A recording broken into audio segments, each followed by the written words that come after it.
Welcome to Dark Futures. Today I'm going to talk about the dystopian movie Blade Runner. Blade Runner has been popular for over 40 years by now, thanks to its futuristic setting, stunning visuals, suggestive soundtrack, stellar acting and memorable quotes. There's more to the movie than that though. It has many things to say to us, but I will focus on 6. To begin with, Blade Runner discusses what our current hyper-technological revolution actually may entail. In the movie, the line between man and machine has not only been blurred, it has disappeared. Man has created a machine in his likeness, the Replicant. The Replicant thinks, feels, breathes, and bleeds like a man. The two can only be distinguished from each other with a complex test, the Voight-Kampff test. Isn't the Replicant really a man then? Man doesn't think so. On the contrary, his creation is given no rights and must live life as a slave. Interestingly, Blade Runner also turns the table. The machines appear human-like and the humans appear machine-like. The Blade Runners exhibit the same lack of empathy as the Replicants. The main character's chief, Captain Bryant, is outright cheerful about killing replicants. The protagonist, Deckard, albeit troubled by his line of work, doesn't hesitate to shoot a female replicant in the back. Sooner or later, we will reach this point ourselves. It's inevitable that our machines at some point will become so intelligent and human-like that they become like us. The question is, how will we treat them? Will we treat them as slaves like they do in Blade Runner, or will we treat them like equals? The future will tell. In Blade Runner, we also see where unchecked urbanization might lead. The megacity Los Angeles is in a state of critical overpopulation and terminal decay. It is a gargantuan amoeba which reaches for the horizon and the sky. The tall cityscape makes the inhabitants look like little lies, and the flying cars like fireflies. The common man lives in overcrowded, dirty, neon-lit semi-slums, while the corporate elite live in colossal, towering, futuristic high-rises. The anonymity of city life is profound. Everyone, including the protagonist, is lonely in the asphalt jungle. Will we ever see cities like that? Well, we're getting there. The population of Greater Tokyo is a staggering 38 million people, which equals the population of Canada. The population of Dhaka in Bangladesh doubled in only 15 years to the current 20 million. In Rio de Janeiro, 1/4 of the population live in favelas, lawless slums without running water and electricity. The future of urbanization is happening now. Blade Runner comments on the dire state of our environment as well. The movie shows us a deeply disturbed environment. In Los Angeles, the air is filled with so much smog that it obscures the sun. People wear respirators in the streets because of pollution, and the rain never stops pouring. The latter may be because of climate change. In an alternative version of the happy ending, which never made it into any version of the movie, we also get to see the nature outside Los Angeles, and it's colorless and arid. The environment has been damaged and it's irreversible. A slow death awaits mankind.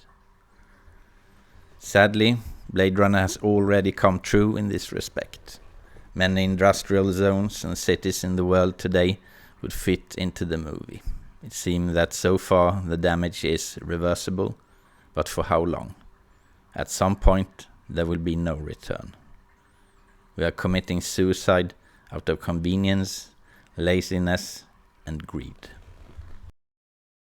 Although on a more superficial level, Blade Runner warns us about authoritarianism. In Blade Runner, the police don't necessarily protect and serve anymore. To quote Captain Bryant, "If you're not a cop, you're little people."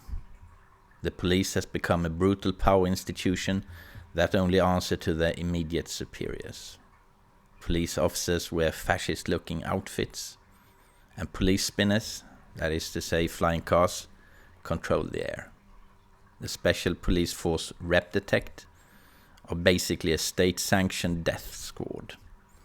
Replicant officers have a license to kill what basically are human beings openly in the streets.